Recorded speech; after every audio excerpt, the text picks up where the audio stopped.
গুরুত্বপূর্ণ আইপিসি ধারা ক্রম অনুসারে: সাধারণ ও রাষ্ট্রবিরোধী অপরাধ, ধারা নাম্বার 34 যৌথ উদ্দেশ্যে করা অপরাধ, ধারা নাম্বার 76 থেকে 106 সাধারণ ব্যতিক্রম এক্সেপশন, ধারা নাম্বার 107 প্ররোচনা, ধারা নাম্বার 109 প্ররোচনার শাস্তি, ধারা নাম্বার 120A অপরাধমূলক ষড়যন্ত্র, ধারা নাম্বার 120B ষড়যন্ত্রের শাস্তি, ধারা নাম্বার 121 রাষ্ট্রের বিরুদ্ধে যুদ্ধ, ধারা নাম্বার 124A রাষ্ট্রদ্রোহ, তারপর দেহ ও জীবন সংক্রান্ত অপরাধ, ধারা নাম্বার 299 দোষী নরহত্যা, ধারা নাম্বার 300 হচ্ছে হত্যা, আর ধারা নাম্বার 302 হচ্ছে হত্যার শাস্তি, ধারা নম্বর 304 হচ্ছে দোষী নরহত্যার শাস্তি, ধারা নাম্বার 304A অবহেলায় মৃত্যু, ধারা নাম্বার 307 হচ্ছে হত্যা চেষ্টা, ধারা নম্বর 308 হচ্ছে দোষী নরহত্যার চেষ্টা,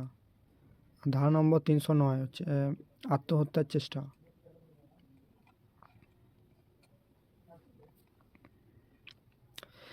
ধারা নম্বর 323 সাধারণ আঘাত, ধারা নম্বর 324 বিপজ্জনক অস্ত্র দ্বারা আঘাত, ধারা নম্বর 325 হচ্ছে গুরুতর আঘাত, ধারা নম্বর 326 হচ্ছে গুরুতর আঘাত মারাত্মক অস্ত্র,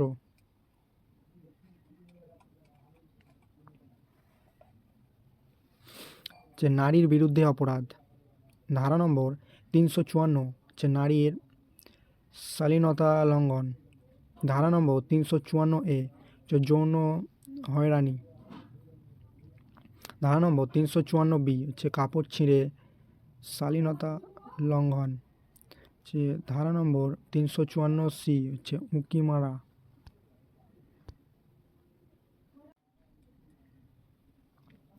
ধারা নম্বর 354D হচ্ছে স্টকিং, ধারা নম্বর 375 হচ্ছে ধর্ষণের সংজ্ঞা, ধারা নম্বর 376 হচ্ছে ধর্ষণের শাস্তি, ধারা নম্বর 376D হচ্ছে গণধর্ষণ, ধারা নম্বর 498A যে স্বামীর বা শ্বশুরবাড়ির নির্যাতন,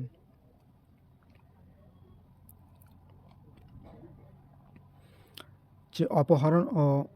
মানব পাচার, যে ধারা নম্বর 359 যে অপহরণ,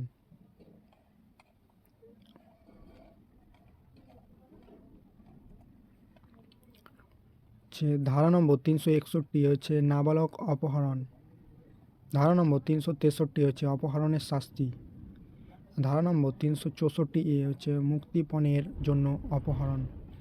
ধারা নম্বর 366 হচ্ছে বিবাহের উদ্দেশ্যে অপহরণ, ধারা নম্বর 370 হচ্ছে মানব পাচার, সম্পত্তি সংক্রান্ত অপরাধ, ধারা নম্বর 378 হচ্ছে চুরি করা, ধারা নম্বর 379 হচ্ছে চুরির শাস্তি, ধারা নম্বর 383 হচ্ছে চাঁদাবাজি,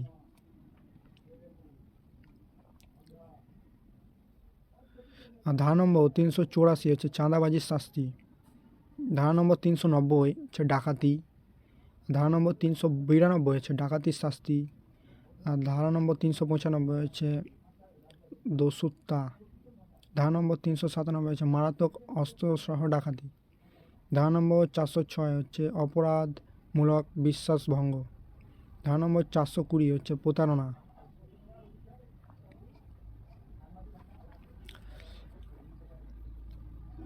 নথি ও মিথ্যা সংক্রান্ত অপরাধ, গুরুত্বপূর্ণ ধারা হচ্ছে ধারা নম্বর 463 হচ্ছে জালিয়াতি, ধারা নম্বর 464 হচ্ছে মিথ্যা দলিল, ধারা নম্বর 468 হচ্ছে প্রতারণার উদ্দেশ্যে জালিয়াতি, ধারা নম্বর 471 হচ্ছে জাল দলিল ব্যবহার, ধারা নম্বর 477 হচ্ছে হিসাব জালিয়াতি। হচ্ছে মানহানি ও হুমকি। হচ্ছে ধারা নম্বর 499 মানহানি। ধারা নম্বর 500 হচ্ছে মানহানির শাস্তি। আর ধারা নম্বর 503 হচ্ছে অপরাধমূলক ভয় দেখানো। ধারা নম্বর 506 হচ্ছে হুমকির শাস্তি। অন্যান্য গুরুত্বপূর্ণ হচ্ছে ধারা নম্বর 511 অপরাধের চেষ্টা। এগুলোই ধারা সম্পর্কে বেশ কয়েক গুরুত্বপূর্ণ কোশ্চেন, এগুলোই ভালো করে করবে। আশা করছি এগুলোই কোশ্চেনে আসবে।